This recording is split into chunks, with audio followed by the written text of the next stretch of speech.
ನಾಳೆ ದರ್ಶನ್ ಅಭಿನಯದ ಡೆವಿಲ್ ಚಿತ್ರ ಬಿಡುಗಡೆಯಾಗಲಿದೆ. ಹೀಗಾಗಿ ಜೈಲಿನಿಂದಲೇ ದರ್ಶನ್ ಅಭಿಮಾನಿಗಳಿಗೆ ಸಂದೇಶ ರವಾನಿಸಿದ್ದಾರೆ. ದಯವಿಟ್ಟು ಯಾರು ಏನೇ ಹೇಳಿದ್ರೂ ಚಿಂತಿಸಬೇಡಿ, ನೀವೇ ನನ್ನ ಶಕ್ತಿ, ನೀವು ನನ್ನ ಕುಟುಂಬ ಅಂತ ಪತ್ನಿ ಮೂಲಕ ಪೋಸ್ಟ್ ಮಾಡಿಸಿದ್ದಾರೆ. ನಾಳೆ ಡೆವಿಲ್ ಚಿತ್ರ ಬಿಡುಗಡೆಯಾಗ್ತಿರೋದ್ರಿಂದ ಜೈಲು ಹಕ್ಕಿಯಾಗಿರುವ ದರ್ಶನ್ಗೆ ಟೆನ್ಷನ್ ಶುರುವಾಗಿದೆ. ರಾತ್ರಿ ಸರಿಯಾಗಿ ನಿದ್ರೆ ಮಾಡಿಲ್ಲ, ಸಹಬಂದಿಗಳ ಜೊತೆ ಡೆವಿಲ್ ಶೂಟಿಂಗ್ ವೇಳೆ ನಡೆದ ಘಟನೆಗಳ ಮೆಲುಕು ಹಾಕಿದ್ದಾರೆ ಅಂತ ತಿಳಿದು ಬಂದಿದೆ. ಜೈಲಿನಲ್ಲಿ ದರ್ಶನ್ ಯಾರಿಗೂ ಹೊಡೆದಿಲ್ಲ, ಹಲ್ಲೆ ಮಾಡಿದ್ದಾರೆ ಎಂಬ ಆರೋಪಗಳೆಲ್ಲ ಸುಳ್ಳು ಎಂದು ಪತ್ನಿ ವಿಜಯಲಕ್ಷ್ಮಿ ಸುದೀರ್ಘ ಪೋಸ್ಟ್ ಹಾಕಿದ್ದಾರೆ. ಸತ್ಯ ಸ್ವಲ್ಪ ಸಮಯದವರೆಗೆ ಮೌನವಾಗಿರಬಹುದು, ಆದರೆ ಎಂದಿಗೂ ತಲೆಬಾಗುವುದಿಲ್ಲ ಅಂದಿದ್ದಾರೆ. ಪರಪ್ಪನಗ್ರಹಾರದ ಜೈಲಿನ ರಾಜಾತಿಥ್ಯ ವಿಡಿಯೋ ವೈರಲ್ ಪ್ರಕರಣದಲ್ಲಿ ನಟ ಧನ್ವೀರ್ಗೆ ಸಂಕಷ್ಟ ಎದುರಾಗಿದೆ. ಧನ್ವೀರ್ ಡೇಟಾ ಇಲ್ಲದ ಮೊಬೈಲ್ ಕೊಟ್ಟು ಯಾಮಾರಿಸಿರುವುದು ಬೆಳಕಿಗೆ ಬಂದಿದೆ. ಬೆಂಗಳೂರಿನಲ್ಲಿ ಕೌಟುಂಬಿಕ ಜಗಳದ ಹಿನ್ನೆಲೆಯಲ್ಲಿ ತಂದೆಯೇ ಮಗುವನ್ನ ಕಿಡ್ನಾಪ್ ಮಾಡಿರುವುದು ಬೆಳಕಿಗೆ ಬಂದಿದೆ. ದೀಪಾ ಎಂಬ ಮಹಿಳೆ ಪತಿ ಶಿಲ್ಪಿ ಕುಮಾರ್ ಮತ್ತು ಮಾವ ನರೇಶ್ ವಿರುದ್ಧ ಕೇಸ್ ದಾಖಲಿಸಿದ್ದಾರೆ. ಕಾರ್ಯಾಚರಣೆ ನಡೆಸಿದ ಪೊಲೀಸರು ಮಗುವನ್ನ ರಕ್ಷಣೆ ಮಾಡಿ ತಾಯಿ ಮಡಿಲಿಗೆ ಸೇರಿಸಿದ್ದಾರೆ.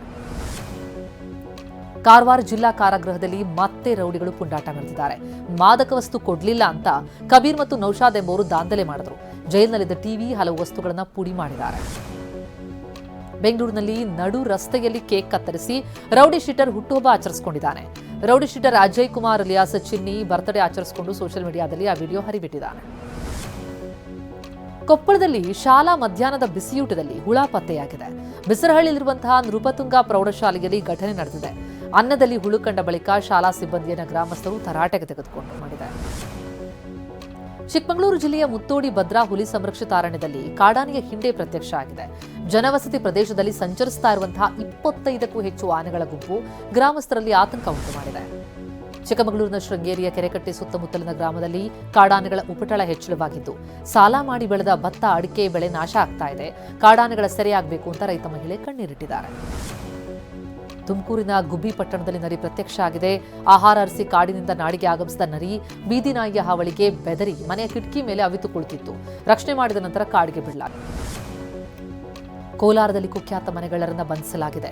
ಬೇಡಿ ಕಾಲನಿ ನಿವಾಸಿ ಶೇಖ್ ಬಾಬು ಅಲಿಯಾಸ್ ಚೋರ್ ಬಾಬು ಎಂಬಾತನ ಕೈಗೆ ಕೋಳ ತೊಡಿಸಲಾಗಿದೆ. ಬಂಧಿತನಿಂದ 27 ಗ್ರಾಂ ಚಿನ್ನ, 300 ಗ್ರಾಂ ಬೆಳ್ಳಿ ವಶಕ್ಕೆ ಪಡೆಯಲಾಗಿದೆ.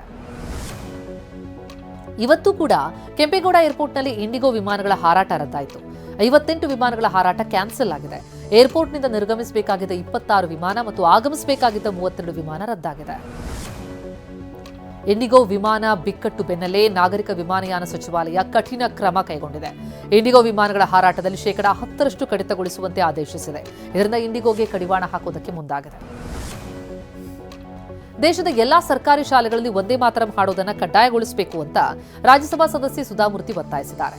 ಭಾರತದ ಪ್ರತಿ ರಾಜ್ಯ ಒಂದೊಂದು ಬಣ್ಣದ ಬಟ್ಟೆಯ ತುಂಡುಗಳಿದ್ದಂತೆ ಆ ತುಂಡುಗಳನ್ನು ಸೇರಿಸಿ ಹೊಲಿಯುವ ದಾರ ಮತ್ತು ಸೂಜಿಗೆ ಒಂದೇ ಮಾತರಂ ಗೀತೆ ಅಂತ ಬಣ್ಣಿಸಿದ್ದಾರೆ. ದಕ್ಷಿಣ ಆಫ್ರಿಕಾ ವಿರುದ್ಧ ಟಿ20 ಸರಣಿಯಲ್ಲಿ ಟೀಂ ಇಂಡಿಯಾ ಶುಭಾರಂಭ ಮಾಡಿದೆ. ಮೊದಲು ಬ್ಯಾಟಿಂಗ್ ಮಾಡಿದ ಭಾರತ ಹಾರ್ದಿಕ್ ಪಾಂಡ್ಯರ ಬಿರುಸಿನ ಆಟದ ನೆರವಿನಿಂದ 6 ವಿಕೆಟ್ ನಷ್ಟಕ್ಕೆ 175 ರನ್ ಗಳಿಸಿತ್ತು. ಈ ಗುರಿ ಬೆನ್ನತ್ತಿದ ದಕ್ಷಿಣ ಆಫ್ರಿಕಾ 74 ರನ್ಗಳಿಗೆ ಆಲ್ಔಟ್ ಆಯಿತು.